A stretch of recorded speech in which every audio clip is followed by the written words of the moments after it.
Good afternoon and good morning I should say, and welcome to today's online mini symposium, Autism in the Workplace. My name is Greg Lockwood and I'm Stakeholder Coordinator at the BC Centre for Employment Excellence.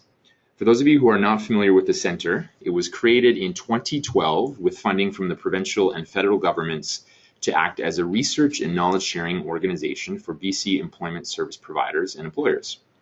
The Centre's mandate is not only to do innovative research, but also to find ways to share best practices with BC practitioners and employers and better integrate evidence into practice. We created this webinar series as a way to reach out and connect with practitioners. Through this series, we have highlighted new research by the Centre, but are also tapping into the knowledge and expertise within the employment services community. You are invited to view the video recordings of previous webinars that we have posted on our website. Today's event is a celebration and recognition of Disability Employment Month in British Columbia. Our presenters today have supported, worked, and collaborated extensively with individuals on the autism spectrum. We're going to hear about the work they've done to support both individuals and employers in several areas, which include assessment, interviews, job coaching, orientation, innovative employment models, and other areas. So without further ado, let me introduce our speakers. Dr. David Warling has worked extensively with individuals on the autism spectrum for the past 25 years in Toronto and Vancouver. In addition to providing diagnostic and learning assessments, he has developed a number of innovative treatment protocols that have been aimed at supporting social competence, self-coping, depression, and anxiety. He has developed a number of unique intervention tools and founded the Spectrum Works Consulting Group, a boutique consulting firm that aims to support the mental health needs of adults with autism spectrum disorder, in addition to bringing attention to this uniquely qualified population. Jamie Miller-Dixon is the principal of McLeod Silver HR Business Partners based in Vancouver, and is the lead recruitment specialist with the BC Partners in Workforce Innovation, which if you had attended our webinar last month, you would have heard all about the one-year update on that particular initiative. She also is the project lead on the annual The Better Workplace Conference, which is managed through the Conference Board of Canada. Rachel Maxey is currently employed as a job developer and coach with the YWCA, one of the largest providers of diverse employment programming in the Lower Mainland. Rachel offers a rare perspective as someone who has worked in both the public and private sectors and has both a corporate trainer and recruiter, as well as a job placement specialist. So today's presentation will last about 90 minutes, leaving plenty of time for discussion. You're encouraged to submit questions and comments to our presenters in the questions feature of your panel. And we will take a quick pause after each presentation to address a question or two and hopefully have time at the end to address a number of questions and comments from all of you. Remote CART or live closed captioning is now available during the Centre's webinars. You can find the link in the reminder email that was sent out earlier last week and as well as yesterday. And now it is my pleasure to hand the microphone over to David. Thank you. All right, so as the title suggests, I've been asked to give you everything there is to know about autism in 30 minutes or less. It's a big ask. There is a lot of information. This is a condensed version of a course I teach at UBC that's about 40 hours, so you can appreciate I'm going to try and do my best, but it's kind of like Lord of the Rings. You can only include so much in there, so if the ending's a little different, bear with me. So let's move forward if I can. There we go. I maybe went backwards. I'm going to roll forward. There you go. There we go. Okay. Oops. Should be a single click. If you move it to the right, David, yep. Hopefully the left click. Left, yep. Hopefully the left click. If you move, just move it over to your right. There you go. So you can see the cursor. Yep. Yeah. Then left click. Not working? Nope. Right. So while we do that, I'll work through the agenda that I'll try and remember from my slides. And that would be, thank you. Okay, apparently it's my finger and not, so it's just the left button. Yeah, it should be. So if you move it to see the cursor, so you can see there, then left click, you should be good. So apparently this is called a mouse and these are computers. Okay, so the plan for the day then for me is to talk a bit about terminology, exactly what autism spectrum is. There are different names for it. I want to make sure we're all up to speed on that. Talk about the prevalence rates in general and more specifically the workplace. I would like to talk a bit about autism itself, give some explanation, definitions, move forward to autism in the workplace, the choices that individuals with autism are currently taking or interested in, and what that might look like for people on the ground. I'm going to spend some time talking about the barriers to employment that autism brings and the challenges that are unique to autism, as well as talking about some of the advantages to having individuals with autism on your teams. And last but not least, I'm going to talk about mental health and autism. It's a significant factor that is unfortunately very much under-recognized for this population. So let's move forward on terminology. Autism spectrum disorder is now the current term with which we are asked to use for a diagnosis. You may have heard of other definitions in the past, things like Asperger's disorder, high functioning, low functioning autism. Make a really long story short, Asperger's has now been removed from the diagnostic category. We no longer provide that label. It's not going to go anywhere, by the way. People who have Asperger's are going to stay and have Asperger's for the rest of their life.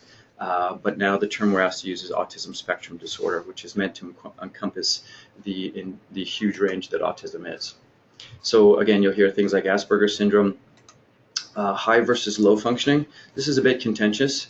The reality is if you have a diagnosis of autism spectrum, your functioning is impaired and or impacted. So when people talk about sort of high versus low functioning, really what they're referring to is cognitive ability or IQ. So there are those individuals with a higher IQ are more cognitively able, and those that are less cognitively able. This is a term that's bandied about for the rest of us. So these are neurotypicals, are often what people on the spectrum call those that don't have autism. So more typically neurologically normal, to use that word. And really more broadly now, people are going with the term neurodiversity, which would suggest that we are all on a massive spectrum, those that have issues and those that don't. So rather than separating it into sort of specific segregated groups, people are sort of talking about the idea of embracing neurodiversity. So for today's purposes, I'm going to refer to our individuals as being on the autism spectrum. I imagine most of you, if you've come in contact with individuals on the spectrum, it's probably more likely in the high functioning side of things, unless you're working in some sheltered or other kinds of work environments, in which case it would be in the lower. So hopefully this will cover both of those areas. We need to talk about the incidence rates. I'm hoping you can see these slides reasonably close up. The first looks at the one on the left is the prevalence rates since 2000. It is currently only up to 2010, and that's intentional because the 2016 data has not been released. As you can see, if we do some logistic kind of forward thinking, the odds are the incidence rate has increased even more so. It's been approximately a 200 to 300% increase in autism since 2000, which is massive. There are all sorts of conspiracy theories and theories that would suggest, but the most reasonable scientific solution at this point is those of us that are doing the assessing have broadened the criteria. And in doing so, we've incorporated a large number of individuals that weren't previously seen to have autism. So for example, prior to 2000, most individuals with a diagnosis of autism had an IQ that was in the very low range. Because the spectrum is now increased, we're taking a much wider range, and so the average IQ is now moved up significantly to more average. So 1 in 68, I can tell you right now that approximately 1 in 63 kids in this province of BC have a designation of autism. So it is real and it's significant. In case any of you there are being a little skeptical and thinking that people in my profession like to diagnose a lot, which admittedly we do, I've thrown this slide in to give you some indication. These sort of lower bars, these are different diagnostic rates for different conditions. Some are physical, like hearing impairment, visual impairment, and you can see here that those are fairly steady. The rate of diagnosis has been steady over the last 10 years. Likewise, the diagnosis for intellectual disability or developmental delay is relatively consistent, in stark contrast to autism, which is this red one. So you can see really it's the single diagnosis that has had the largest number of, or largest range of incidence or increase in incidence. So the numbers are significant, and we'll work through what that could look like on the ground for you.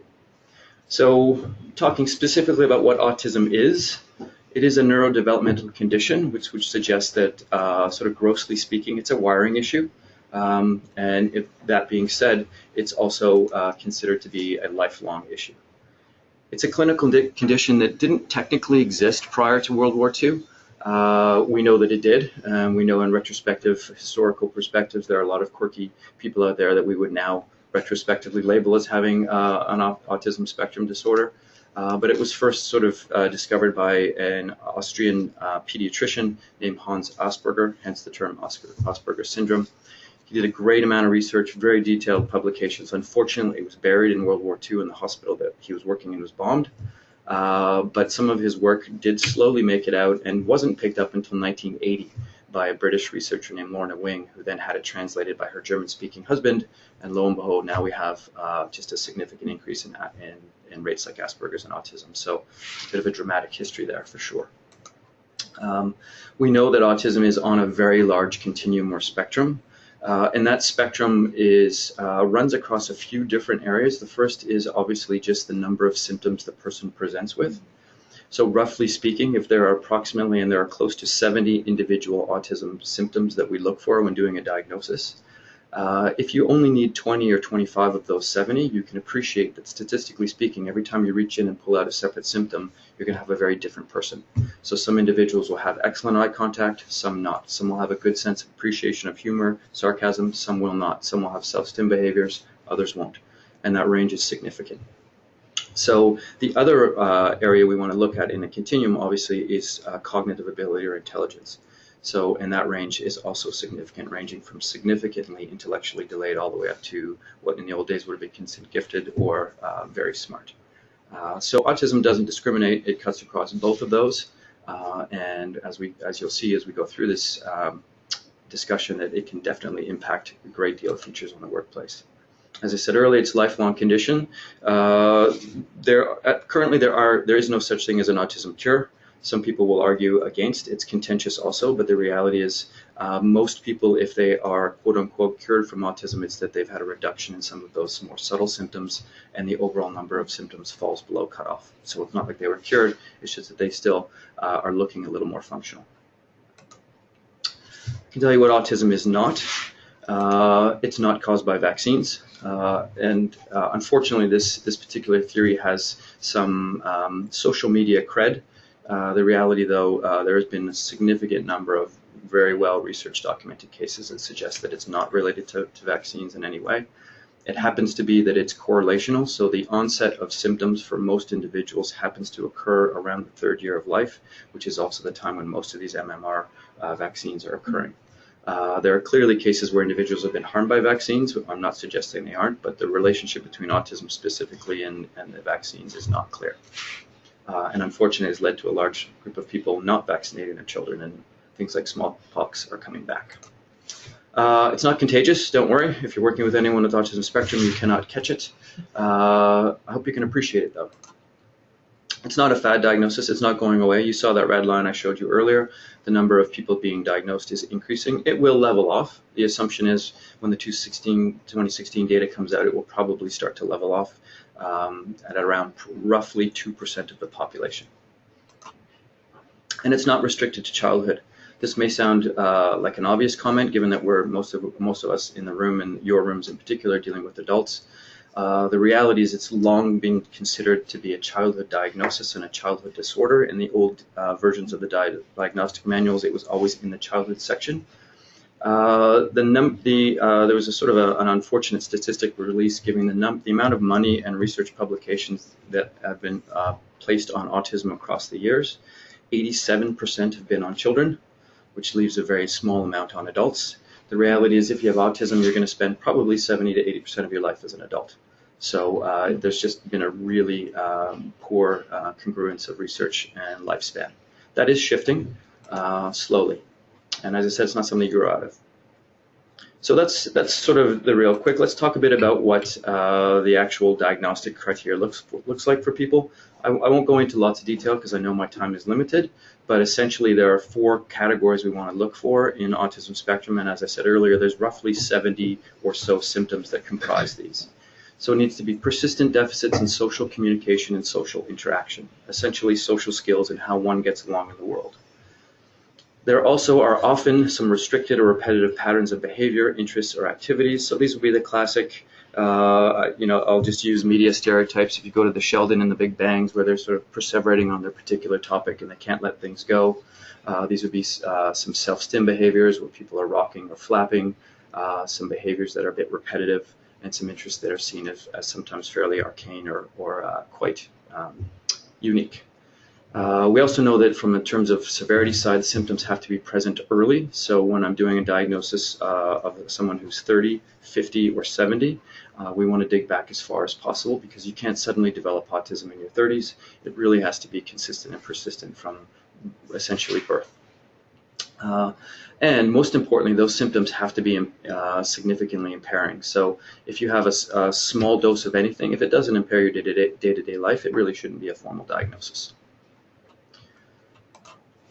So let's talk about what that would look like in the real world. So these are my numbers. So I don't know if you can quote them if you like, but I don't know how accurate they are, because I did get them off the internet. So we know how accurate those can be. So if the Center for Disease in the States is accurate, and we're looking at roughly 2% of the population, if we look at the number of workers then in Canada, roughly 17 million people of age willing to work or able to work in this country, we'd be looking at about 300,000 individuals in this country alone who would be most likely to have a diagnosis of autism spectrum. Worldwide, if we take 3 billion people possibly working in the workforce, we're looking at 45 million people in the world, roughly speaking, with a diagnosis of autism. It's massive. Where do individuals work? We sort of have the stereotype that if you work, if you have autism, you should be doing programming or working in the computer world, and or being a professor somewhere at a university. Yes, that does happen, and many of us can think of the professors we know that probably meet diagnostic criteria. The reality is roughly 35% of individuals who are polled are either working somewhere in the computer world or would actually like to. That means 60 to 65% have no interest in computers. Let me rephrase that. They have an interest in computers, but they don't have an interest in programming. So often people say, my son's fantastic. He can play League of Legends for 20 hours a week, and he's great. He knows how to read the manuals and change up his game, but that's not computer program, we know.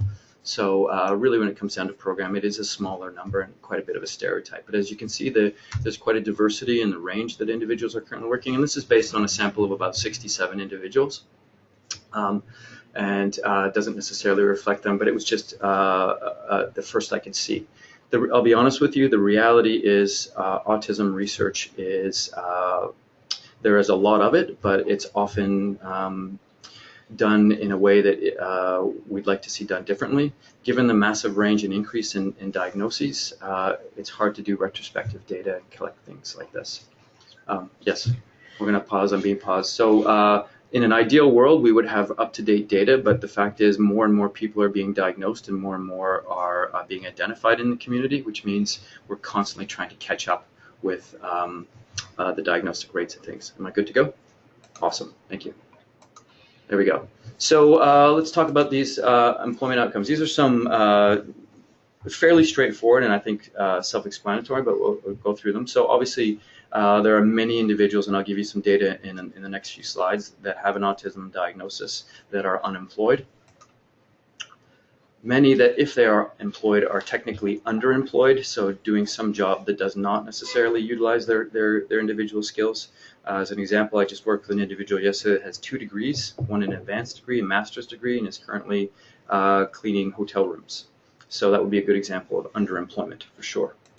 And then I like this word malemployment. Basically, this is just the wrong job. It's ill-suited. So it's again, someone cleaning floors or someone doing something that when really their research skills are ideal, and we want to capitalize on those. And these are just individuals who are looking for work, period. There is often seen to be an unfortunate stereotype in the world that individuals with disabilities don't want to work or are unable to work. Individuals on the autism spectrum are no different, would love to work and contribute, but just really struggling. I'm not going to touch too much on this because I have a feeling that Rachel is going to move on to some of these. So I'll just talk about the different forms of employment that have been there. So segregated or settings that are more sheltered. The supported role, which I suspect you're going to talk about and how that works a little bit, and that would be some things like job coaches, having an employer build in supports within that particular institution to help these individuals, all the way up to what's just considered to be competitive or just dog eat dog, get in there and get a job. The data is not great if we look at who's employed with an autism spectrum disorder designation. So recently, neurotypical, so most individuals that are able to, about 83% of us can work. Anyone with any disability, it's roughly half the percentage of people are working, but only about 34% of individuals who had a diagnosis of autism were actually gainfully employed. More specifically, other data found only 25% of people with autism were employed. There was a study that came out following 630 kids who had been through some special ed programs in the States. They went back 10 years later and found out that if you had a diagnosis of intellectual disability, very low IQ, for example, you were 4 times more likely to be working than someone with autism. If you had a learning disability, you were 12 times more likely to have a job than someone with autism. Or a speech and language impairment, 7 times more likely to work than someone with autism. Clearly, there is something that's getting in the way from these individuals from either getting work or keeping their work. And let's figure out what that is. There are internal challenges, those that are brought by the individual with autism, right? So we know social difficulties was that primary diagnostic criteria. So it could be, as I've given here examples, interrupting conversations. What I would put in brackets, rudely, because often seem to be rude, but really it's just not their intention. They just have a point, they want to make it. They may just do it right in front of everyone. Poor inability to understand the communication needs of other people.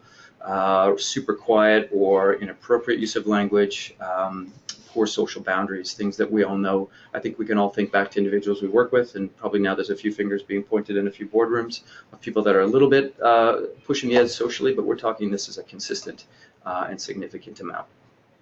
Also, just the act of communicating itself can be challenging. So difficulty with sarcasm, reading between the lines. Someone comes up and says, "Oh, that was a great thing you did there," with a really sarcastic voice. Most individuals on the spectrum might miss it, think it's good, and then move forward.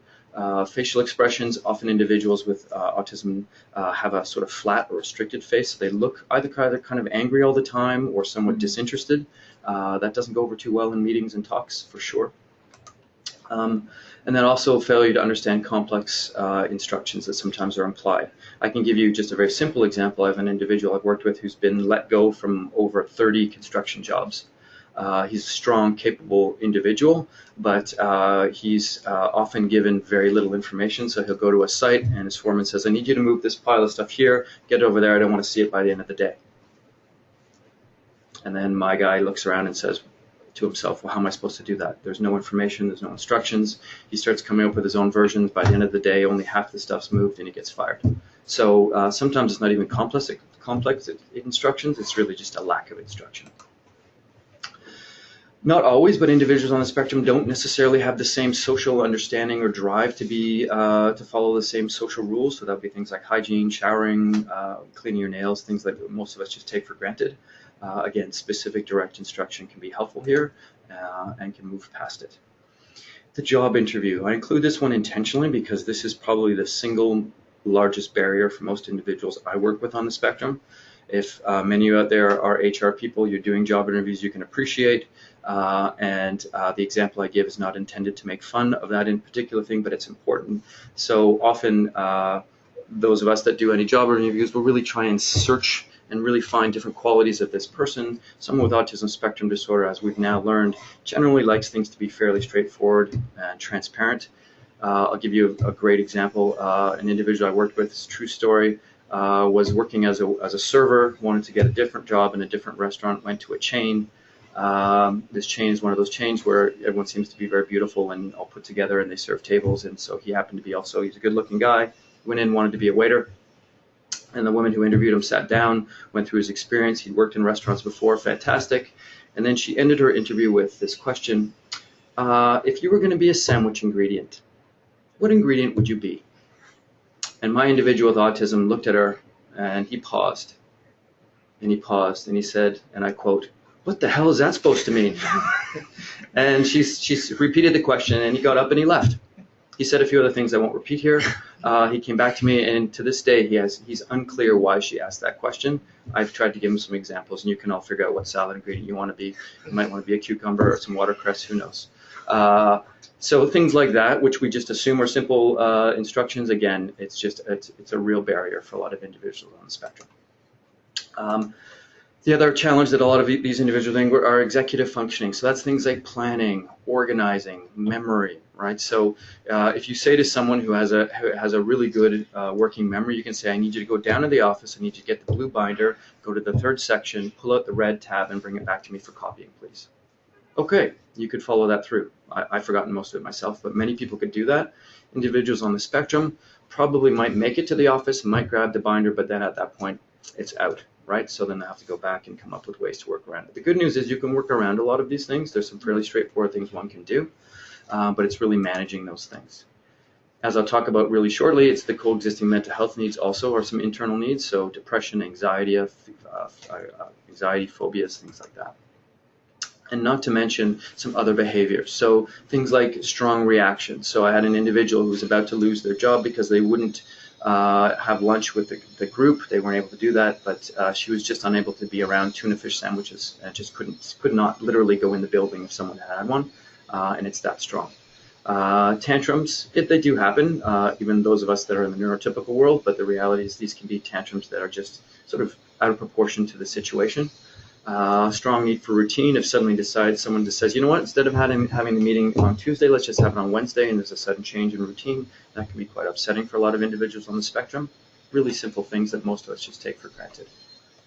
There are some external challenges, so the challenges that the employer might bring to the situation, so the attitude. So for example, in one survey, the number one barrier was just the understanding from employers and coworkers. So really trying to understand this population and having some empathy and understanding of how these individuals work and how they live. Likewise, at the employer themselves, there's sort of resistance to change things in that environment or bring in some third-party support.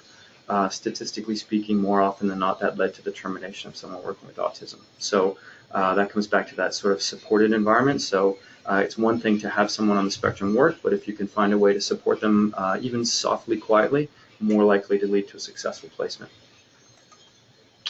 And then there's all those rules, right? Overtime, protocol, you say hi to someone, you don't say hi to someone, you go in, you shouldn't do this, you don't stand by the bathroom, you do, like there's a lot of subtle rules. I had one person who was about to be fired because he was away sick, and he called in, as he was supposed to do in the rule book, he called in the day after he was sick and explained that he was sick, but didn't call in the second, third, fourth, fifth, or sixth day. Turns out he's supposed to, but in his mind he said, well, that's stupid. I told him I was sick, and when I show up, I'll be back.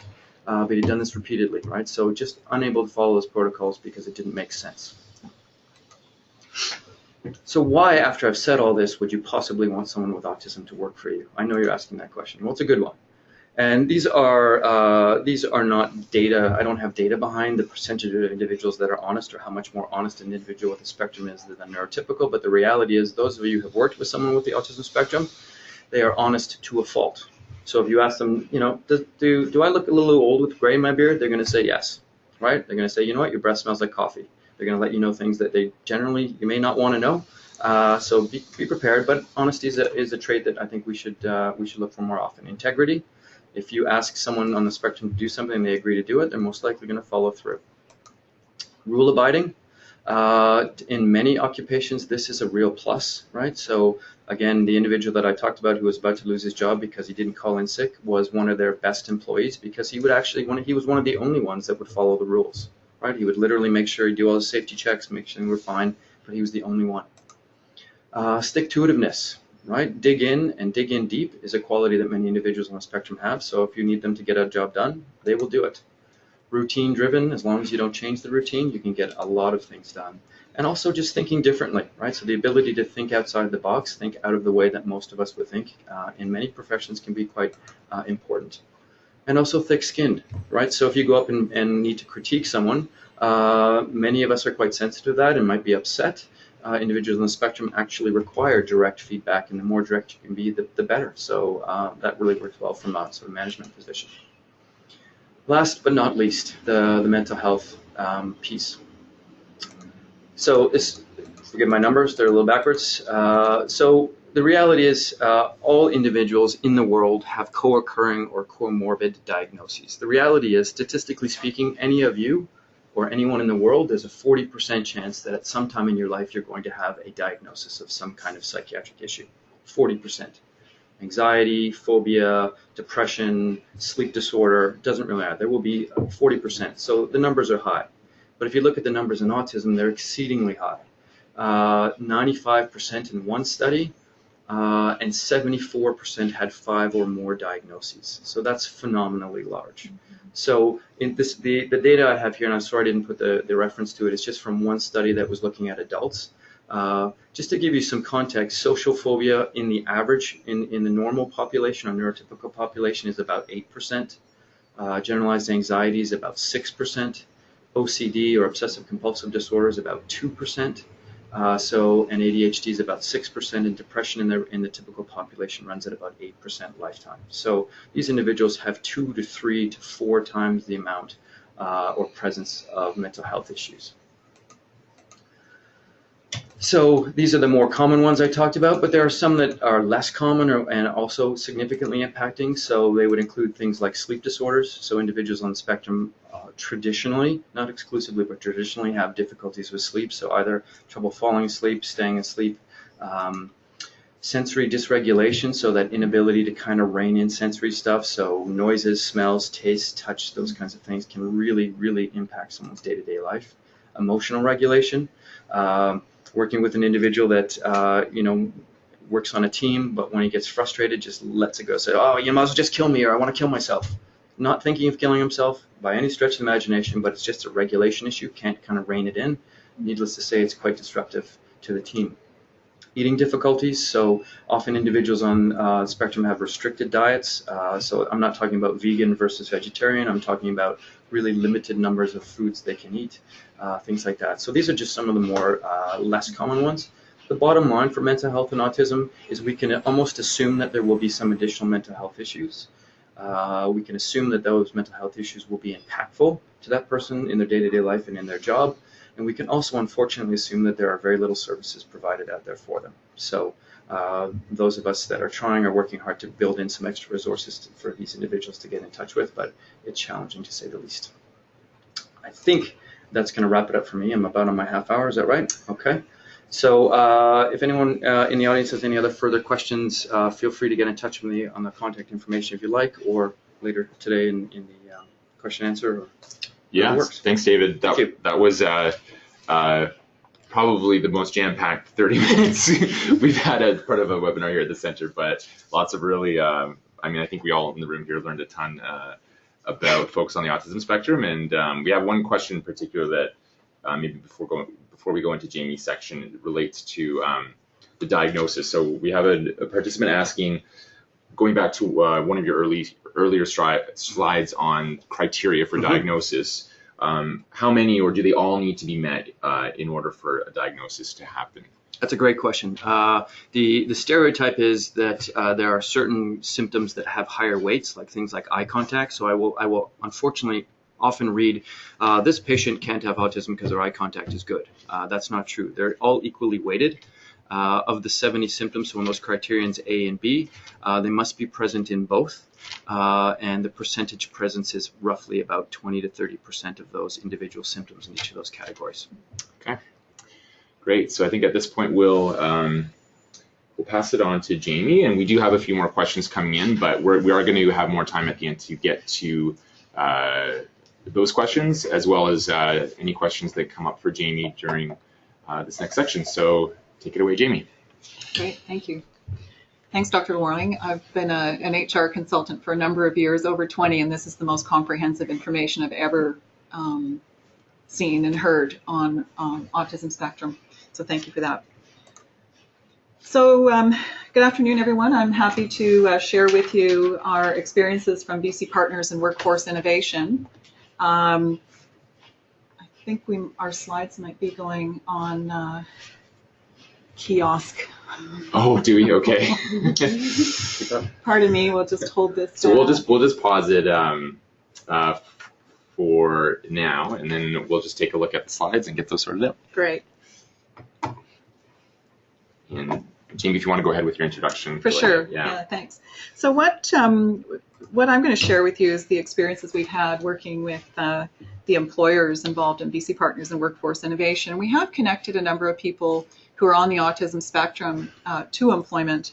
And I'm going to suggest many of those folks are in the either underemployed or have started off on the unemployed path in their lives. We're going to talk about, from an employer's perspective, some of the things that they take into account when they're looking to hire. And we'll share some of our observations with you regarding the assessments and the interviews and the testing and coaching that we've experienced as well, and possibly what this means for people who are on the spectrum. So BC Partners in Workforce Innovation is actually funded through the Ministry of Social Development and Social Innovation. It's a 3-year research pilot testing a demand-based recruitment model, and it's managed and evaluated by BC Centre for Employment Excellence on behalf of the Employment Action Committee. We're actually testing this model in the 3-year period to see whether it produces greater results for employers. Does it actually work better for employers?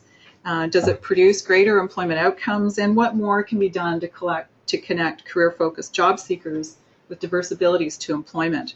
So we actually help employers recruit and retain people with abilities. How are we doing that, guys? Yeah, I think we might be back, so let's give this a shot. We're showing the screen now, so everyone should see the recruitment specialist slide on their screen. Okay. I'll bring us back. Thanks. Great. There we are. So we help employers recruit and retain people with abilities. This demand-based recruitment approach means that we're actually starting instead of starting with the job seeker, we're actually starting with employers who have employment opportunities and match job seekers, career-oriented job seekers, to those opportunities. So our client in our pilot is actually the employer. So it works more like a recruitment search service for employers, and it's free. And our goal is to ultimately make it easier for employers to recruit and retain people with diverse abilities. As a recruitment specialist, we actually do the interviews. We're that intermediary, bridging and collaborating with our service partners, service organizations who are working with job seekers with diverse abilities. And we refer qualified candidates to the employer. We have both an industry and recruitment experience. Mark Grunheid is my colleague in this for the next month as well. And we have a significant amount of experience in diversity and inclusion. So I'll give you a quick list, a quick example of the employers we're currently working with. I can see we're missing CIBC, who's just come on board, and ICBC has asked to come on board, but I'm not sure we're going to be able to help them. I think we're officially maxed out. But this will give you a sense of the employers we're working with. And this is just a quick snapshot of the vast number of service partners that we work with in the Lower Mainland as well. So to give you a quick idea of the types of positions, just by position title that we're recruiting for. I can see we're missing the ones for Canucks for Rogers Arena on this list, but this will give you a sense of the types of positions across many different sectors as well. So approximately 63% of the applicants that we've seen so far in our pilot are people with diverse cognitive abilities. And the majority of those applicants are people who are on the autism spectrum. And we're seeing people who are going into IT positions, or going into retail positions, or going into food and beverage positions. The reasons for this that we can determine so far is that there is a fairly significant pool of unemployed job seekers, right? The pool is there. We have a lot of young people who are on the autism spectrum seeking employment opportunities, and this may be their first paid employment experience. So retail, food and beverage, hospitality sector with hotels, these are job openings that are currently available. We also have fairly strong partnerships with a number of organizations who work with people on the autism spectrum who are seeking employment. So organizations like Pacific Autism Family Center, Canucks Autism Network, Possibilities, the YMCA, Jobs West, Richmond Center for Community Living. These are all organizations that we work with quite closely. And something that's been unique, particularly to this population of people, is parents are hearing about us, either through the network, and they're reaching out directly as well to seek out opportunities for their young people.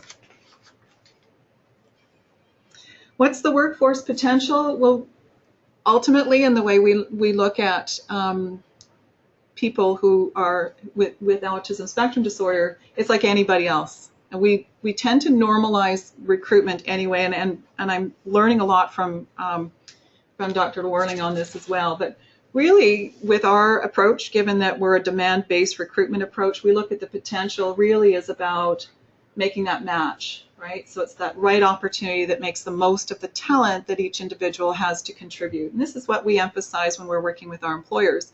We're not asking you to take someone on, we're asking you to tap into the talent that's available and make the most of that individual's contributions.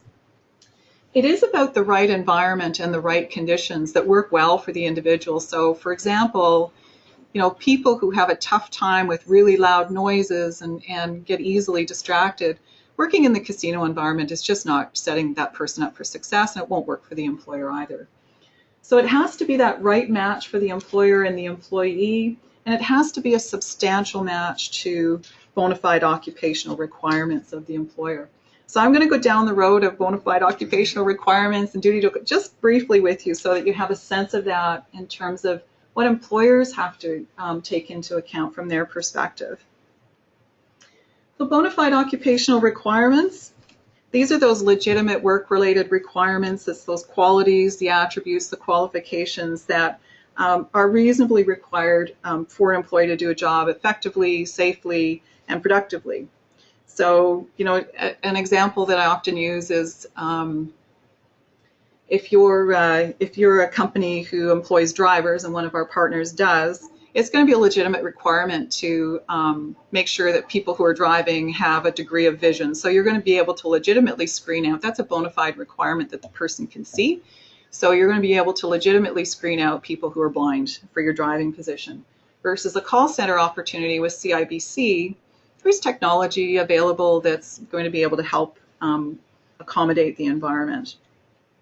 So I have met, we do the pre-screening for all of our employers, and then we recommend candidates on to the employer for additional consideration. And I've met many candidates who have a challenge with eye contact and others who have no problem with this whatsoever. We've met candidates who have poor hygiene and don't focus on personal grooming or attire, and then others that do. And so again, it comes back to, depending on the position, the types of interactions with clientele, whether it's a public-facing role, this is going to matter more to some employers over others, and it's going to be considered a legitimate requirement, a bona fide requirement. So having said that, employers do have a reasonable duty to accommodate, and it's a reasonable duty to accommodate. So if they can, without incurring undue hardship or sacrificing a bona fide requirement, and I'll talk about undue hardship next. The employer doesn't have to change the working conditions in a fundamental way, and there's a number that we kind of look at, and it's sort of 75% or higher. If you're looking at anything under 75%, you're really changing that job and the occupation and what's required in a fundamental way. But it is about rearranging the workplace or duties without causing undue hardship. We're not looking for perfect solutions, but a reasonable one. This is a legal requirement that's rooted in Supreme Court of Canada's decisions. And so let's look at just where is that bar when it comes to undue hardship. So this is a legal duty, as I mentioned, and the threshold is really quite high. So if the person is qualified for the opportunities, they meet the fundamental requirements of the position, there is a duty to accommodate, and the threshold is high on the part of the employer. What gets taken into account are things like, that obligation does vary from employer to employer, but take into account things like the financial cost of making that adjustment, the health and safety risk of making that adjustment, the size and flexibility of the workplace, and ultimately the profitability of the organization. So, for example, if you are, and I'll just pick London Drugs because they're one of our immediate founding employers. If you're the size of London Drugs, and you're a profitable organization, and you have a lot of different positions in your organization, your duty to accommodate is quite high. Whereas if you're the corner grocery store, owner operated, you might have one other position. Your duty to accommodate is going to be much lower. So just to give you a frame of reference for that. So our observations so far in the pilot, what could this mean for employers hiring people on the autism spectrum? So there's a whole number of stages to hiring someone. So everything from the application stage to interviews, assessments, and testing. And I'll share with you what some of our experiences have been. I know Rachel's going to speak more extensively about her experiences in advising organizations that have strategically tapped into this talent pool and coaching individuals on the spectrum. I'm going to share with you just some of our initial observations and some of the solutions that we've put in place to adapt with our employers so far. And keep in mind, this is a 3-year pilot. We're kind of learning as we go, and we're relying on some of our close partnerships as well as we help our employers make a shift to better engage this community in their workforce. Disclosure is key for us. It starts up front with having a sense of what will bring out the best in this person in the interview, and what does the employer need to know as they progress into their interview. So if in absence of having sort of a clear sense of what is it that would work best for this individual, and again, each individual is going to may require something different, having that disclosure up front helps. So if you're working with employers and you're working with people to help connect folks to employment, that disclosure piece is key. Having that conversation enables everybody to adapt right up front in the process. Applications, so some people have an online application process. Some organizations have an opportunity, sort of hiring job fairs, drop off your resume, you show up in person on a certain day. Online applications, just a straightforward online application may not present as much challenge to many folks on the spectrum. The assessments are a whole different story. We'll get to that next. Online applications that are strictly an opportunity for people to attach their resume, complete a form-based application online, that in itself hasn't been problematic for our folks so far. It's where that online application includes a question or two for you to describe yourself, or an abstract question that's kind of thrown in there. Not always what vegetable would you be in a salad, but some things that may be more abstract and certainly worded in such a way that it's behavior-based in that sense. Interviews. This is an area where we've had some significant results in. Most of the employers that we're working with, I mean, they're larger organizations for the most part, are using behavior-based interview questions. This is a standard, it's a long-running standard, and they're quite heavily relied on in the interview process, which is fine. But when we know in advance that the person who has autism, or we know in advance that the person has diverse cognitive abilities, we're able to help our employers adapt those questions so that they're really straightforward, because we know that if you ask a straightforward question to somebody on the spectrum, you're going to get a straightforward answer. It might not be long details or super complete, but helping employers to kind of readjust those questions so that they're asking the questions that they need answers to in a really straightforward way, that's helped tremendously. So we've been able to help our employers rewrite those questions and adapt their process in the interview as well, watching how much weight is being assigned to maintaining eye contact. If the position actually doesn't require that, if it does, it's a more customer, then that gets taken into account. But if it doesn't, we're able to help them make those adjustments. Assessments and testing. This has been a fun area. Personality assessments, those psychometric tests, can be really problematic given the abstract nature of some of the questions. When we know in advance that these tests are being applied, then we're able to make some adjustments so that the assessments are less relied upon in making a hiring decision. That's a reasonable accommodation, right? When we know that that test is problematic, it doesn't cost anything more to not rely heavily on that. It doesn't impact what the person will be doing. It's not a health and safety risk, so that's a reasonable accommodation. And workplace orientation and training. So we've been able to bring in job coaches to the interview if that's of assistance to the individual. We've been able to bring in job coaches to do that upstart with workplace orientation, so those first few days on the job, coming in and touching base to make sure that things are progressing well on the job with the manager and the employee and coworkers. And then if there's any changes to that job, making sure the coach is staying tuned into that throughout the period of the pilot, so that, if there's any changes or any adjustments that need to be reinforced differently, that the employee is well supported in that process. Feedback sessions, so I treat that as also performance reviews, performance feedback. In many cases, it's been useful for the job coach to be part of that, especially that initial discussion, because of the disconnect that can occur between words used that managers are typically used to using, but might not make the most sense to the person receiving it. So being able to adjust the feedback process so that it makes good sense for everybody involved.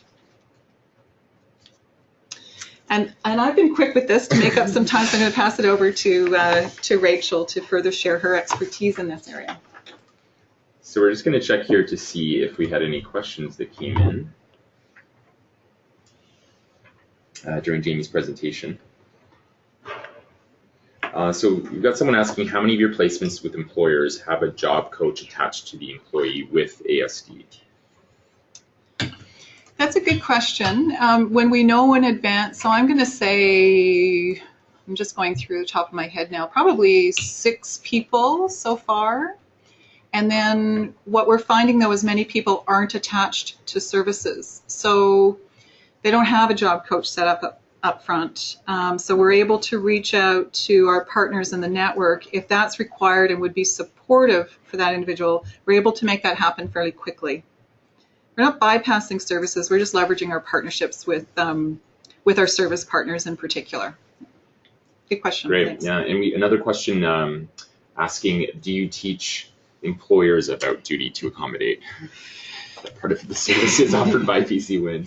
Yeah, what I have in my consulting career over the years, yes, I've developed lots of training programs around this. It's not been an initial part of our BC Win pilot, but we are actually working that in with, we're adding that as value to our employer partners because we see a need and they're asking for it, which is, when an employer is asking for training, that's an awesome place to start with them, right? So.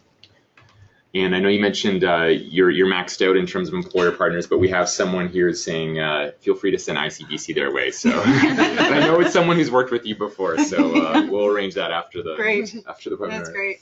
No, we're happy to work with, to see what we can do with all the employers that ask, and we've got some strong partnerships. So we're happy to send that through. Great. Okay, so we are ahead of schedule, which means possibly more time for both Rachel's presentation and then questions at the end. So please keep sending them in. And I'll pass the mouse, the very troublesome mouse, over to Rachel and let her take it away. Hi. So my name's Rachel. I'm actually a job search strategist and coach with the YWCA. Part of my job actually at the Y is to work with, I would say, competitively employable individuals. So I have experience with that. But I also started off an open door group way back in the day when Customized was introduced to the province, and actually one of my first work experiences working with Impark, introducing customized employment and successfully being able to work with the employer as far as the onboarding process for 2 individuals on the spectrum. So I've learned on the job, but I also have a brother who is on the autism spectrum as well. So I have personal experience and I can see it from the side of family and supports and caregivers and stuff. So just to cover off the highlights of my presentation is I'm going to go over the job coach role and some of the basics. Training and onboarding best practice, successful employment models in businesses, specifically in the Lower Mainland that I've experienced working with. So the Autism at Work program, SAP, Introduction to Focused Professionals, and as well as Impark, which does not have has a very informal practice, but has also been very successful with how they've actually onboarded and taken on staff. And even the recruitment model has been quite successful with them. So just to start off, my role as a job coach is to support the employee to become an integral independent and valued member of the workplace. We supplement natural supports at work. So I'm not there to replace what the employer is doing. I'm there to augment it and work with that individual, but also work with the employer around onboarding someone on the spectrum into the workforce. I work with the natural processes of a company. I support training and orientation as far as personnel and mechanisms.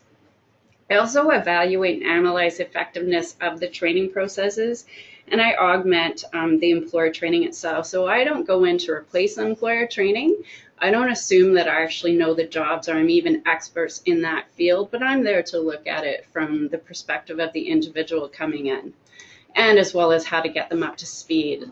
Some of the benefits that I've seen as far as working as a job coach is that I'm there to ultimately improve performance. So I can provide some suggestions and give direct feedback to that individual to not just understand how to do something, but why you actually need to do it. And that's fairly common.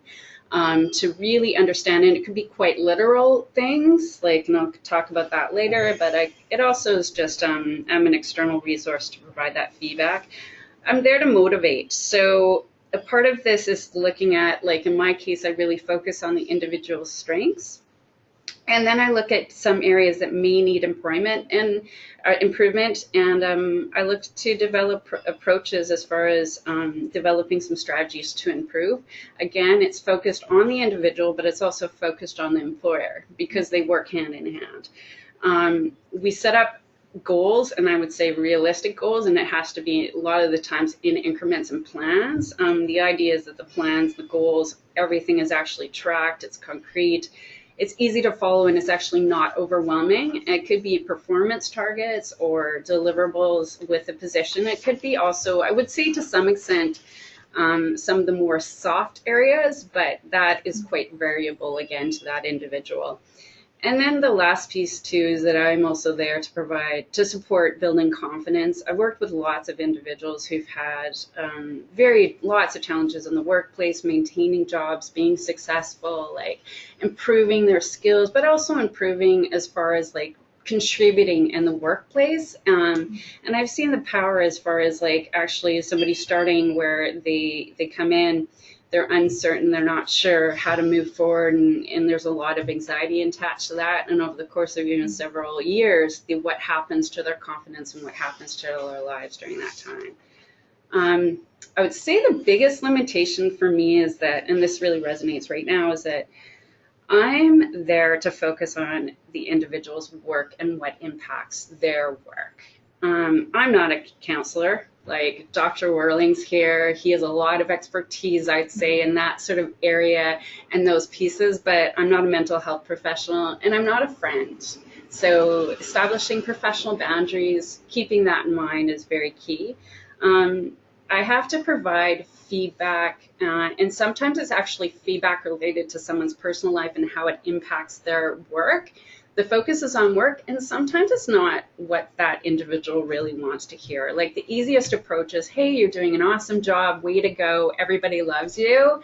But when you have to give feedback around somebody who's crying in the workplace, and the perception of how that would be for someone else observing that, it's quite challenging, and it's a sensitive area. So, and then ultimately the last piece too is that for employers, and I think Jamie really gets this, is the fact that there has to be a return on investment. All the employers that I've worked with, all the supports are great. Like me coming in as an external resource is excellent, but at the end of the day, there has to be a return on the bottom line, and it relates to work of value. So the whole charity hiring concept or giving somebody a job doesn't really work, and I don't think it really resonates for the individual coming in. And the last piece here I'd like to add to you is that one person on the spectrum is just one person. I've yet to be able to take one approach and perfectly take the same approach and apply that to another person. It's never worked. Over the last few years, I have really got into actually working with employers. I have to say 40 to 50% of my job right now is actually working with the employer around onboarding and providing support. training staff to be able to have like very open conversations before someone starts about what to expect, how to ensure that that individual is included into their work environment, being able to have a welcoming environment as well, really understanding the needs of the employer from the perspective of the job, but also the workplace itself. So workplace culture, certainly in Vancouver, the whole shift from HR, conventional HR, to people and culture, and we want people to be included in our yoga classes, and all these other things that actually come into play can be quite complicated. And so what are those needs are? Like what their needs are, but also what's realistic for the individual coming in, and understanding that. I'm there actually also to problem solve with the employer.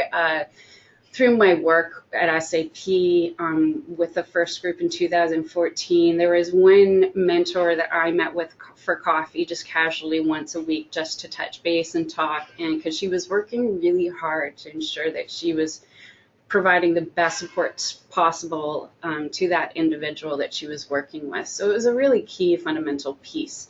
And then communication, by creating the network with the employer, we're there to actually facilitate a feedback loop between the employer and the employee, and ultimately I think facilitate the relationship so you can transition out, and that's actually what we're there to do. The role of the job coach on site, I'm going to go back to this over and over again, which is the workplace integration piece. I'm not there to replace the practices. I'm there to ensure that ultimately people are fully integrated within their jobs, within their teams, within the culture. In some ways, I feel like I'm a translator for the company culture, for the job itself. I had somebody comment to me about a month ago that his coworkers were a bit envious that I was there to help them with things like, what does this benefit? Like, how do the benefits apply, and what do I need? Like, I wasn't telling what to do, but I was able to go, okay, well, this is the logic behind this, and this is who you need to talk to within this department. So in complicated onboarding practices, you can act as a third party just to do that support. Work-life balance. My job is essentially, this is where it gets a little bit tricky when it comes to how does somebody's life impact work. And I've worked with a number of individuals who think that work is going to solve all their problems, when in reality, it just doesn't. So, and then again, being an onboarding guide for the employee and also staff, well, employer and staff. The job coach-employee relationship, I find, is a really fundamental piece. It develops over time. There has to be mutual trust and respect. I'm working with an equal to support their success, but we're partners, and they are really ultimately the ones that that we're supporting. You need to definitely be creative and think out of the box sometimes, and collaborate with that individual to come up with some strategies. And then I know what I've noticed, certainly with my training with groups with individuals on the autism, is sense of humor, right? And how fun. You don't, like, again, one group, it can be one group, but to watch the group dynamics is pretty interesting. Job coaching itself, just some one-on-one pieces, the technical job requirements, company culture, formal, informal, pace and structure to the day. So really understanding that, if you start at 9 o'clock, you might want to come in, check your email, grab a coffee, essentially all those things. You can't make assumption that individual knows that. And it becomes more variable when they're working in a culture where there's not that structure and routine. Understanding what the support systems are. So friends, family, employer services agency. I will have to add, like, mental health is a key piece, so really understanding where that support lies and what might be lacking. I work with a number of individuals who just don't have certain pieces, and it's definitely a gap. Transportation, something that's addressed beginning, but still it's a good thing to really know. And their daily routine before work, but also when they're starting a job, and how to increase, essentially create some strategies to be able to function in the day. Typically, at least in my experience, regardless of the job, if somebody has not worked or has intermittent success with work, you have to be able to support them supplementing their daily routines to kind of get into a groove. Time management, essential piece. I worked with someone a couple of years ago who his boss was worried that he was working too much. And what we found out was he lost track of time. So it'd be 10 o'clock and he wouldn't notice. He was just so focused on his job. So we had to come up with some strategies around that, at least to make sure that he was managing himself, because his boss was really concerned about burnout. Communication, learning preferences, knowing that ahead of time and also learning about it is also an essential piece. Communication preferences. Verbal versus written diagrams ties into sarcasm, irony as well. So understanding that, and it again ties into learning style with verbal, written, and visual too, where if you really understand these pieces, it's actually easy to work with an employer around how to create a strategy that works for both parties. Distractions, so whether it's visual, verbal, stimulation. I worked with an individual recently who had actually trouble going to work. She wanted to cut back her work week and started to do that. And then we discovered that it was just too much visual and verbal, like actual visual and noise around her, because she was working in an open office environment. So she was moved to a quiet corner with natural light, went to full time again. Wasn't an issue, and had noise blocking headphones. So things like that, which actually is quite easy to set up. Setting up personal and professional boundaries, really understanding how to talk to people. And when somebody says, "Hi, how are you?" you don't tell them all the gritty, horrible, or maybe good details about your life. That's a really key piece. I've had situations where I've discovered that somebody is just disclosing stuff that other people just can't. At work, you don't talk about those things. So how do you actually set up the boundaries, but also how do you make it comfortable for everybody? In my case, it was kind of delicate because I knew that he was really becoming friends. So how does that work? Friendships in the workplace. Again, blurry line with the people and culture bit. Understanding the purpose and intent of a job. So why am I doing the task? What's the meaning of this? And even to some extent, what is the purpose of working? So why am I here? What is the benefit? And it's helpful sometimes to be able to provide results. And then again, I'm going to go back to trust for sure. Factors to consider about how life impacts work: daily routine, social needs. A lot of people I work with actually, as agency, means so much work, but it's stressors outside of work around really wanting to meet people and have a social life to create that balance. Time management, self-care, hygiene is a factor for sure. Very delicate subject as well. And also self-regulation. I haven't tied that in, but Dr. Worley mentioned the tantrums and those sorts of things. I've experienced that. I've seen it. And it can be challenging to really look at, and setting up some strategies in a positive way, and also with an employer, that if someone is starting to feel like if they're feeling upset or they're feeling anxious or stressed, they can go for a walk, or there's lots of strategies you can implement with employers at work, but having that full understanding in the workplace to create an inclusive environment so everybody is comfortable. And also working with the employer around how to work with that individual when something occurs. So mental health. So I just certainly over the last 6 months, I'm developing sort of catalog or resources for mental health resources, so I can at least give that to that individual to connect out. EAP, so the employer assistance program actually kicks in as well. Motivation for working. So really understanding why do I want to be here? It could be work related, could be life related. I worked with somebody probably about 5 years ago that the only reason why he wanted to work was because he wanted to go to the Vegas to play poker. Lived at home with his parents, and he was really very talented, great aptitude. And once I figured that out, it was actually really easy to keep focused and motivated, because he had that in mind once he decided that was his goal. So, and then also understanding trauma. And I have to say I don't have a lot of knowledge with trauma, but I understand working with individuals where bullying in the workplace, challenges at school, like all of that history actually comes into play when you're going into a new job, and also over time. And you really have to build over time strategies, as well as just new experiences where, you know, with positive experiences, that helps manage that. Broad overview of support. So employment supports would be supportive managers, coworkers, coaching, training. The company culture itself, I found that with a lot of companies, it's great to have a diverse workforce, but when you have to actually really integrate it from the bottom as well. So teams, staff, reception, like actually having that programming and those values in place, like every day with day-to-day interactions, is huge. Looking for the champions, so the mentors, the buddies, the ones that are actually willing to even informally take that on is a very crucial piece as well. Schedule, modification of work schedule, flexibility, adjustment to day and hours. Having that flexibility actually helps a lot, specifically if someone's having difficulties with anxiety or mental health.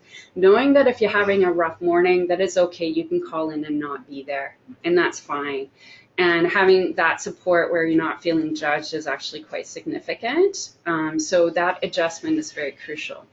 Technical could be the modified workspaces, light location, work area, environmental stimulation. The picture that I included actually is SAP. SAP's office actually in Vancouver is quite similar to that, and it's wide open, lots of lights, lots of informal meeting areas. And for some individuals, it just doesn't work. It's just too much.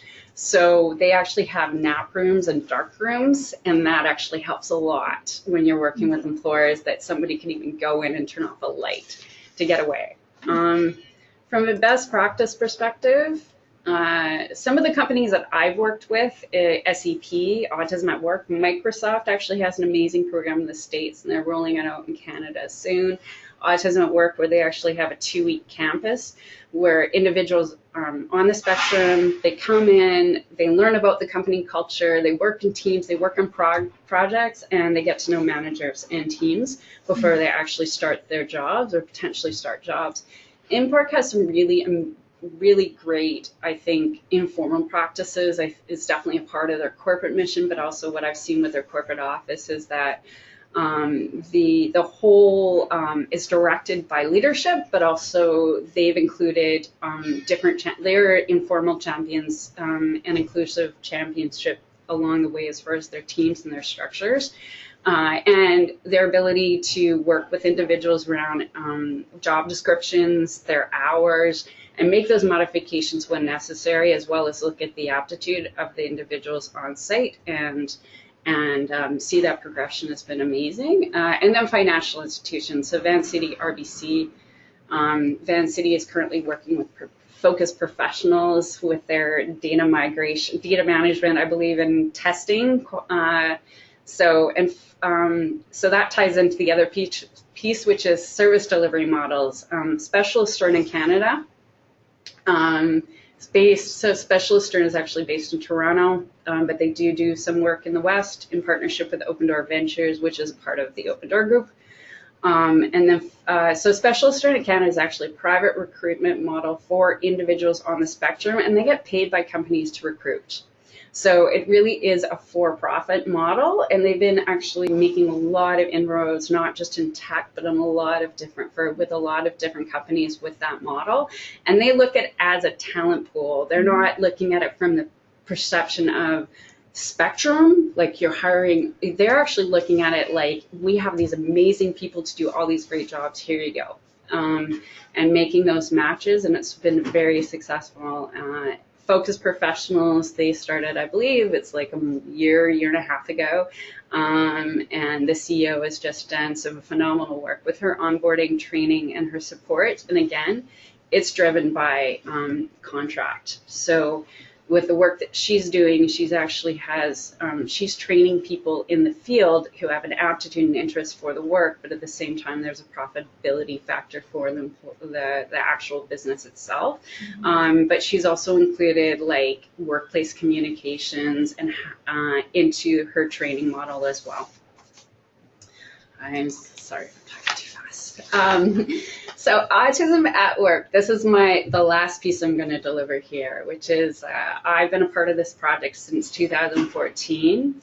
It was originally started, the first cohort I believe had 6 people, actually 7 people hired, the first one was 5. SAP, their goal is to have 1% of their workforce, which is like 65,000 employees, on the autism spectrum. So they've really taken a really strategic global initiative. There's a shortage of workers, skilled workers, and so they're really looking at individuals on the spectrum as being a talent pool. SAP itself works in partnership with Specialisterna Canada. Specialisterna was founded in Denmark, and I encourage everyone actually to go online and look them up. And then Specialisterna Canada actually has a partnership with Open Door Ventures. So I was brought in with the first cohort as far as job coaching, and then I came in earlier last fall actually to support recruitment, facilitating training on site, and then providing job coaching as well. SAP itself drives the job requirements, and just to go over a few pieces here is that the first piece after recruitment is the actual training. So there's 30 days of training, and the objectives is to build workplace stamina, develop routines. So to develop actually like in preparation for full-time employment, it's delivered on site at SAP. So they get used to the work environment itself.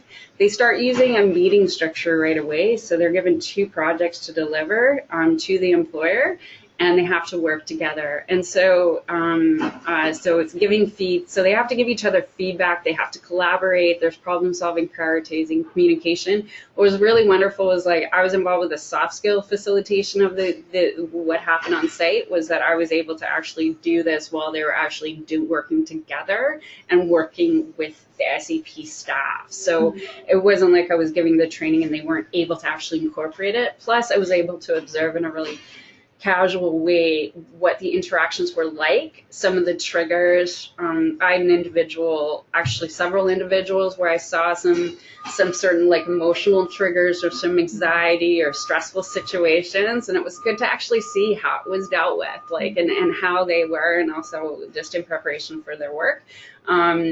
We were able to look at environmental factors and communication. So this happened actually fairly organically, and what worked, I think, extremely well is that people were given an opportunity to get comfortable. And because they're working on projects, they didn't really have to talk that much. So it wasn't totally focused on verbal communication skills, which is what conventional recruitment is.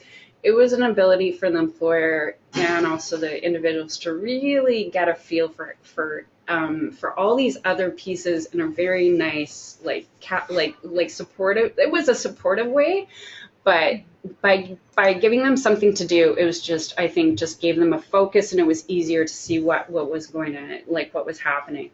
Onboarding itself was during that 30-day period is that we came up with some plans, the managers and also their team mentors. So for each individual, they were actually paired up with a mentor there. The way the management structure works is that their managers are very hands-off. They're focused on their deliverables and their projects. The mentors on the team itself actually were their buddies. They were the ones that were like really taking the lead with their training and the day-to-day functioning of what was happening. So we were able to actually, the managers and teams were able to meet and get introduced to their potential employee during that time. We developed plans. Managers and the teams, I would say the managers in particular knew strengths and also some of the challenges, and we were able to come up with some strategies on how to mitigate some of this sort of integration and pieces that were going on. I was available on site the first week for the first 3 days and then 2 days. So to be honest, like I was just there just in case, but really it was not, I probably didn't need to be there that intensely, but it was good, I think, to have. There was an on-site requirement, so I was available once a week to meet or more frequently as necessary. And then there was also continuous feedback loop with the phone, with email, with texting. Manager and mentor also gives regular feedback, and HR was kept in the loop with informal feedback, and then also gave directions to the job coach. So So the informal feedback could be people outside of the team saying, hey, I noticed so-and-so is really upset. I hope they're okay. And then we would come in and figure out what was going on. So key pieces to this was the company culture itself that had to be assessed. SAP is an open concept cubicle environment. There's lots of open meetings, whiteboards, lunchrooms. Employees are self-directed, self-motivated, definitely team-oriented with meetings daily. There's a flexibility to work from home. This sort of kicked in with the first cohort where an individual thought if you called in sick, actually, no, he got confused with calling in sick versus working from home. And so he thought it was like, oh, it's not, but then he's like, well, nobody's actually working from home. He really didn't get that when people were working from home, they were actually working. And so we had to address that.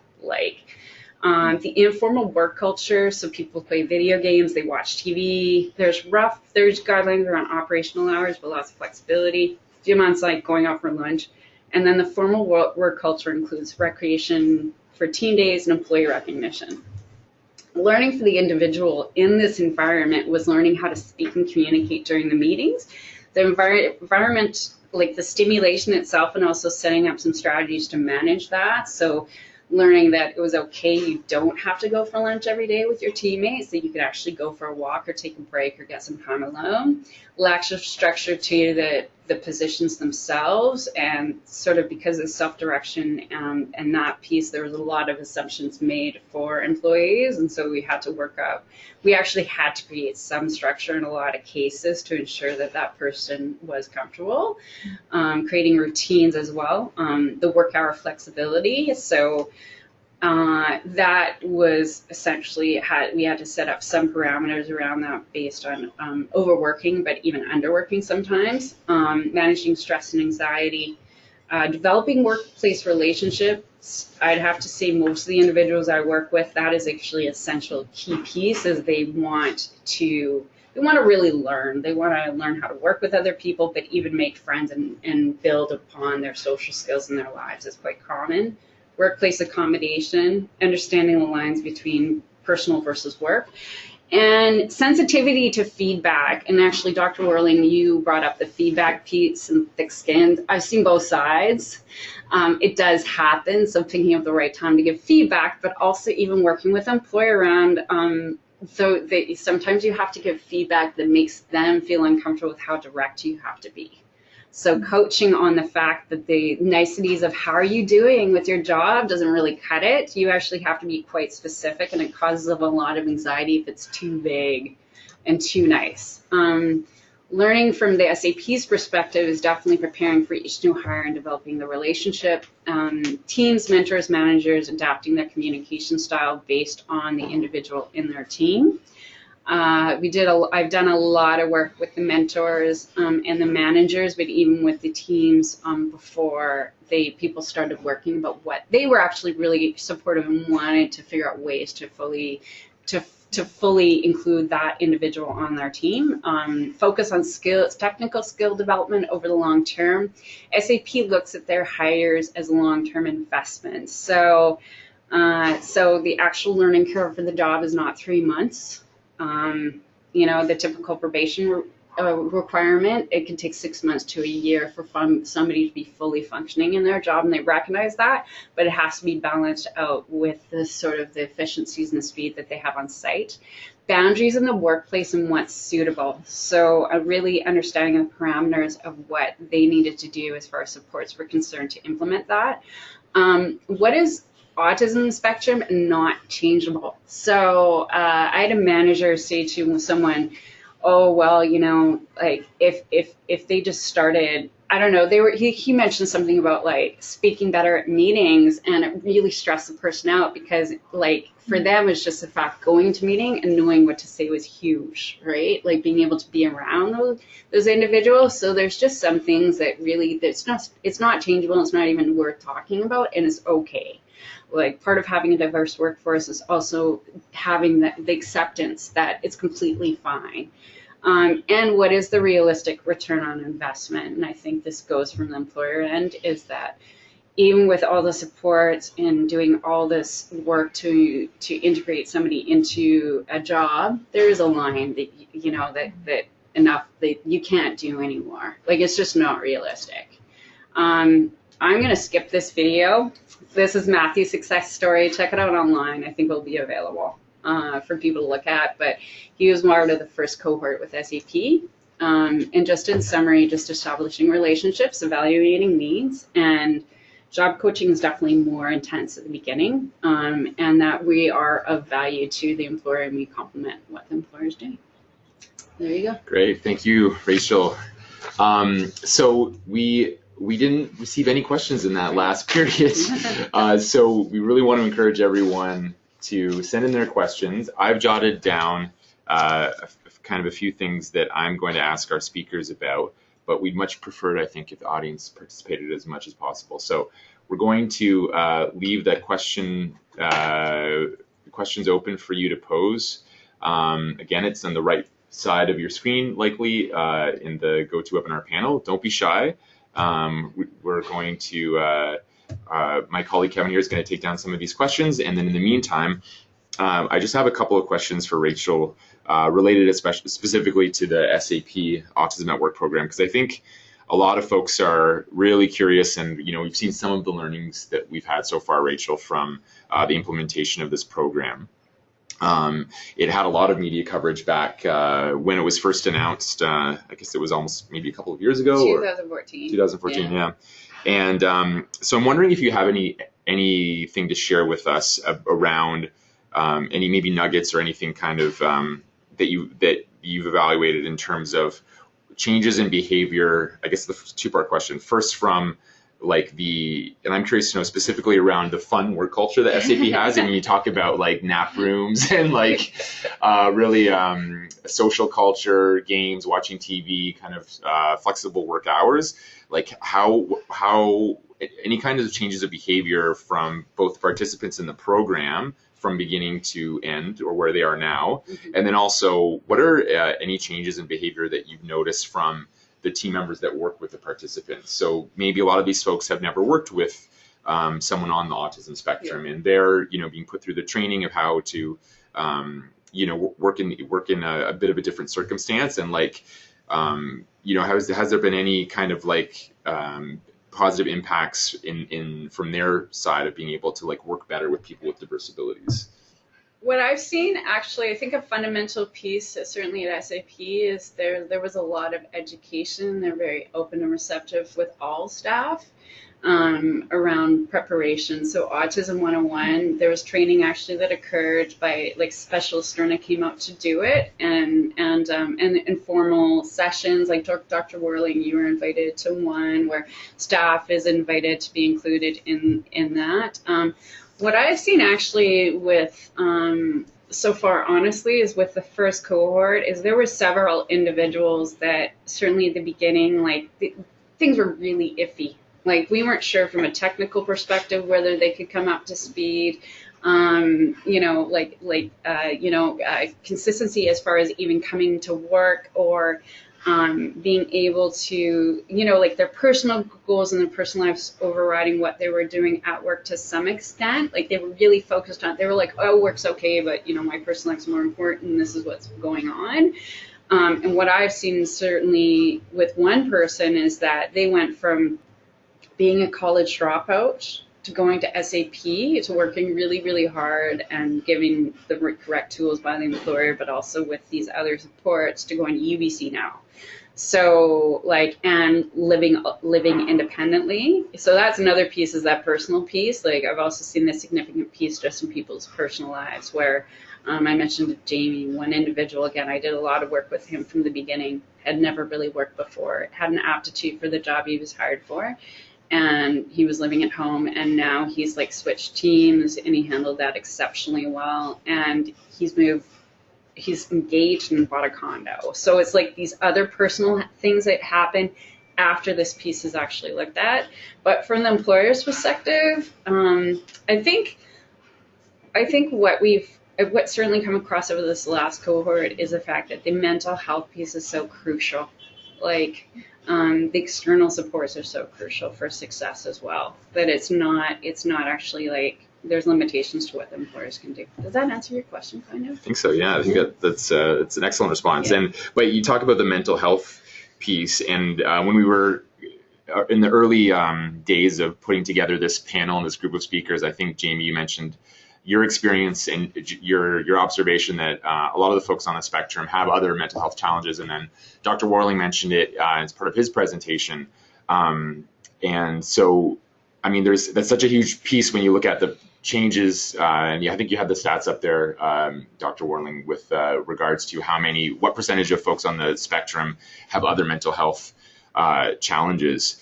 So I maybe bringing it back to some of the folks on the webinar, and being able to best manage all of that. Like, is there any further insight, I guess, from a practical point, Jamie, or anything that you've learned, David, around how when you realize, okay, this person's disclosing that they're on the spectrum, like, and then having to work through all of these other pieces that might come with it, given the statistics. I'll answer that attempt to generally, and then I'll turn it over to the expert. Just in our experiences, first of all, I've had 28, almost 30 years of experience in human resources, and it was just like 2 months ago that I heard that somewhere the number was 80% of people who experience autism spectrum disorder also experience a mental health issue or condition, and I was shocked by that, because as much experience as I have and as much involvement as I've been in this project and connected some folks on the autism spectrum to employment, I wasn't aware of that statistic. So that to me I found was shocking, and we're definitely seeing it. And because my role as a recruiter, essentially, I'm the first interview that the person has. So if a person is coming for that first interview and they're not connected to services, it's going to be tough for me to have those conversations with the person, right? Around that's not my role, and I'm not a social services, and I'm not a professional that specializes in this area. So that can be really challenging. So if the person is if those issues are surfacing with me, they're definitely going to surface in the second interview with the employer. So it results in having to screen people out. So it is a challenge. All I'm going to say is this is a significant gap in connecting people to employment.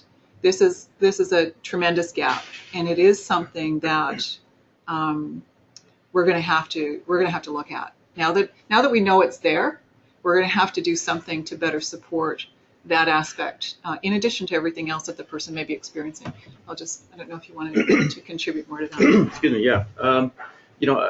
In many ways, I'm not surprised that you're surprised, and that is because when individuals on the spectrum, generally speaking, have concerns or issues, one of their challenges can be with problem solving. So finding solutions to those difficulties are tough. So often what will happen is someone will experience some mental health issues and just literally drop off.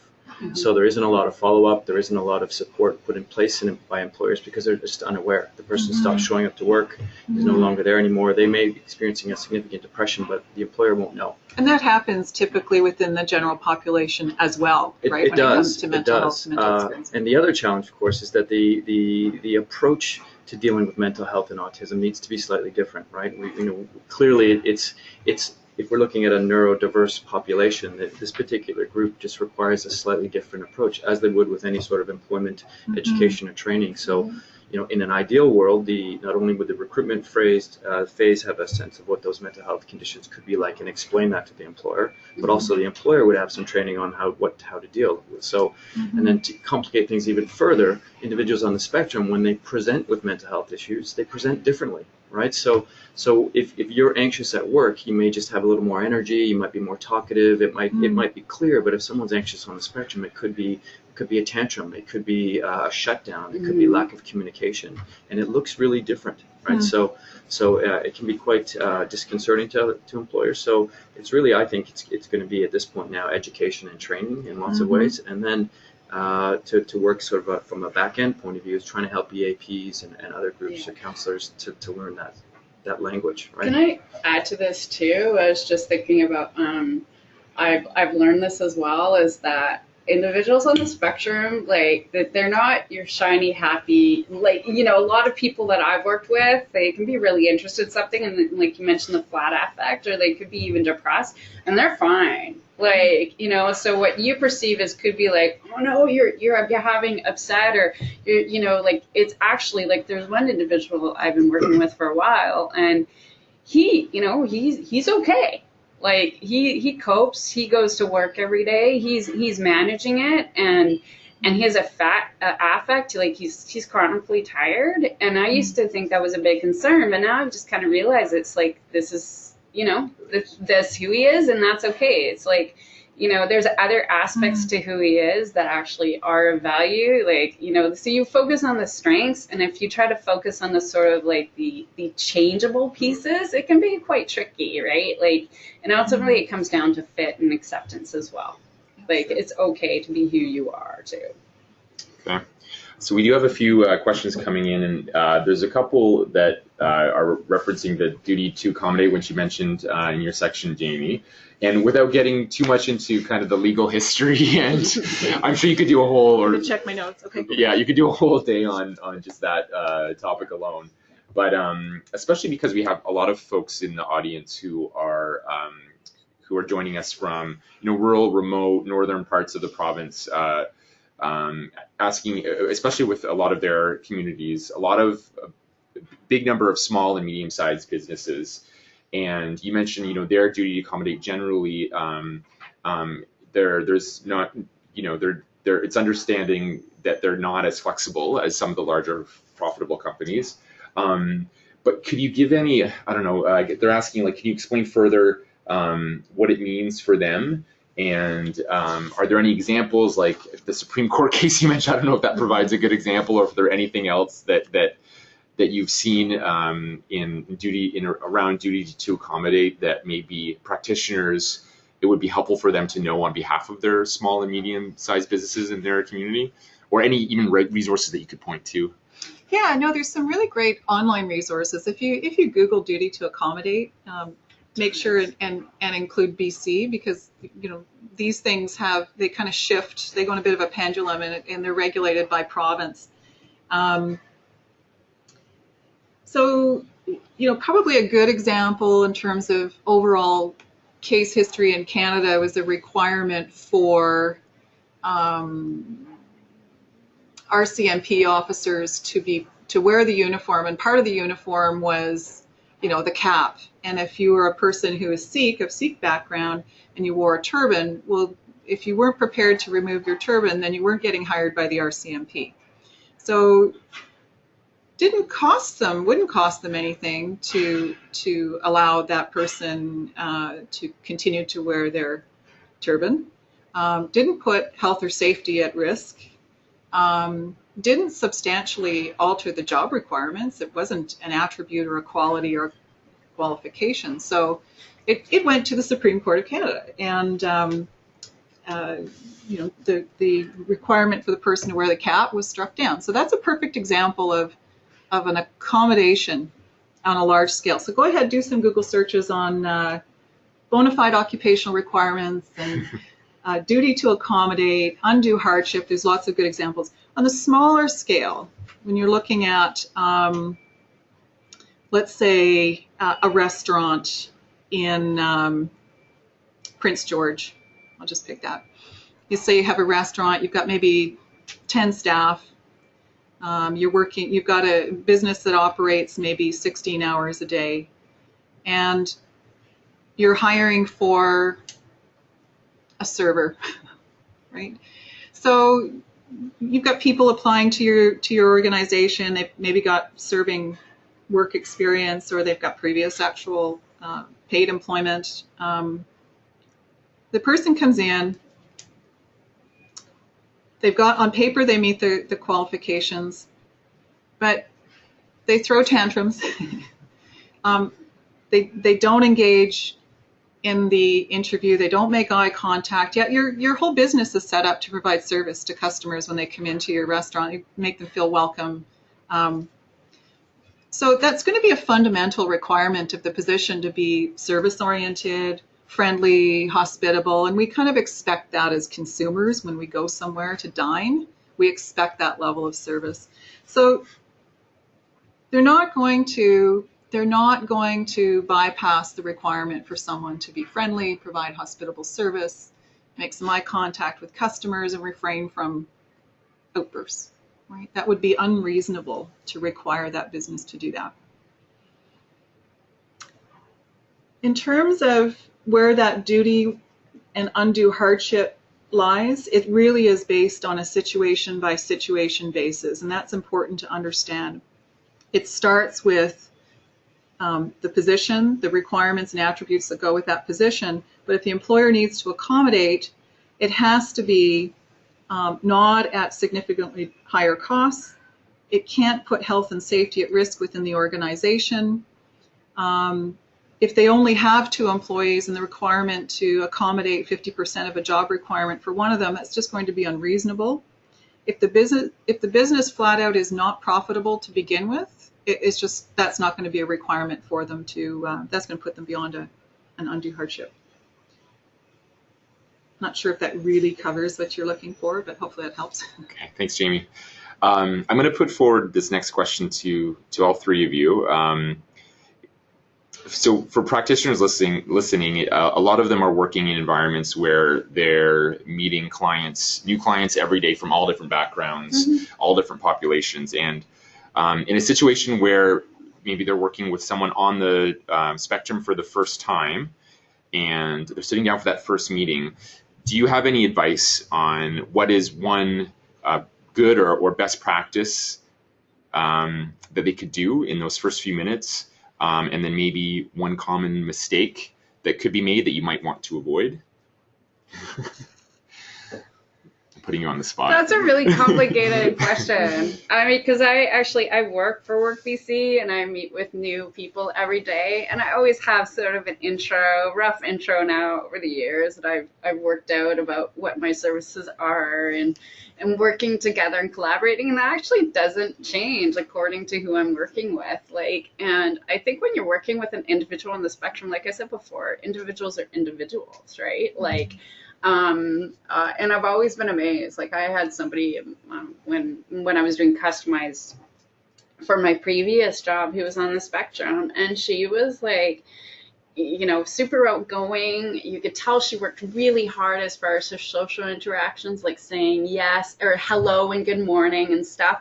But ultimately, I'm working with a person, and I would have to get their employment history and what they were thinking of for work and all those different pieces. I don't know what your experience is with Jamie, but putting the person at ease, and also if their verbal communication skills are lacking, coming up with some strategies to communicate.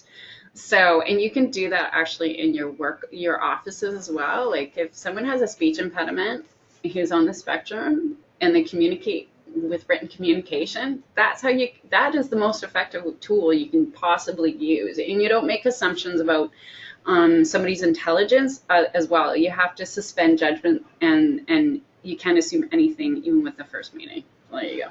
Great, well said. Yeah. And if I can add, I statistically speaking, if you're going to be working with an adult, the odds are the person is on the spectrum, but they don't know it, or they don't have a formal diagnosis. Yeah. Kids from about 2003 and 2004 is when we instituted some more formal assessment processes here in BC. So that cohort is now aging out and starting jobs. So if they're 20-ish or so, they will likely come with a diagnosis. If they're 40, they may not know they have an autism spectrum disorder, or they might be a suspicion, in which case, your radar just has to kind of go off. Yeah. For sure. And I guess the only advice I would suggest is to really learn how not to take anything personally. And that a lot of individuals on the spectrum may come across as kind of gruff or abrasive or non-communicative, and it's really easy for us to make those judgments about what that person is thinking or doing or why they're doing it. So often I just take 3 steps back and then try and find a way to get back in, because there's always a way. Great points. Yeah, that's an incredible point around not taking it personally. I think it's easy when you're the interviewer to kind of sort of sense where that conversation is going and ask follow-up questions based on it, and sort of it will require sort of slightly adjusting that mode. One of the things that I've I've found works really well for us. Doesn't work well for everybody, but for the majority of folks we've been connecting to, which are those, for the majority, they're in their 20s, that are connecting with us in our that we know about in BC Win. So they're coming a bit more prepared. But first of all, having the knowledge in advance helps us to adapt the approach. Otherwise, as the interviewer, we're going to rely on our interview techniques. And if we need to adapt it, we need to know that. One of the things that works really well for us is to give the person time and space in the interview, to not rush in and do follow-up questions or fill that space with more words, but to what I've found helpful is to, if the person's having a challenge with eye contact, I just adjust my eye contact so that I'm not forcing a stare. And secondly, really giving the person time and space in an interview to take the time to form their answers in the way that works best, and getting out of that behavior-based mode up front. Actually, I want to add something personal as well. As my brother's on the spectrum, and he's in his late 30s now. And I know for a fact if he was in a competitive interview situation, it would be awful. Like, he doesn't make eye contact. He has trouble with verbal communication, and it's really fascinating, I find, talking to him. And you have to be very concrete and literal talking to him sometimes, and very direct. If you want him to leave or get off the phone, you actually have to say, Adam, I'm ending this call, and you end it. It's not personal. But I think this is another piece to keep in mind with working with employers too, is part of our job to facilitate these employment connections and these successes. Given the opportunity, what's happened, my brother's had the same job for almost 20 years, and he had all these other pieces in place, and he can demonstrate on the job he can do it. It's just, just from a verbal perspective and even his mannerisms, there's just, it just doesn't work. And that's fine. Like, so it doesn't mean that somebody doesn't have an aptitude or they wouldn't be a great worker and they're antisocial. It just doesn't work for them. Okay, I want to end on one final note and question, if anyone wants to take a stab at it, about going back to the employer side, and also a little bit of a plug for a piece that the center posted to its website recently. It was all around exploring disability confidence in the workplace. So it was more generally around hiring people with disabilities and moving from intent of doing that really into concrete action. And so we interviewed 6 small, medium, and large businesses. Van City was one of them. And we're seeing this, maybe you could say, a growing trend of businesses that are saying, we want to hire X% of our workforce to be to either have a disability, or in the case of SAP, they're saying they want 1% of their workforce to be on the spectrum. And I'm wondering, and maybe I'm probably looking more at you, Jamie, if you're seeing that kind of moving from intent to action leading to other large businesses. I know there's a business that's part of BC Win that is going to be receiving some specific autism training, and perhaps getting the ball rolling on getting other businesses to really make that kind of announcement to say, we are going to do this, we're going to hire X%, and what you kind of see in the future. Like, do you see this happening more often? Do you see this something that's going to kind of have a snowball effect, or and is it something that you think really is making a difference for these businesses? I think we're on the beginning of something pretty incredible out here in BC, and in particular in the Lower Mainland.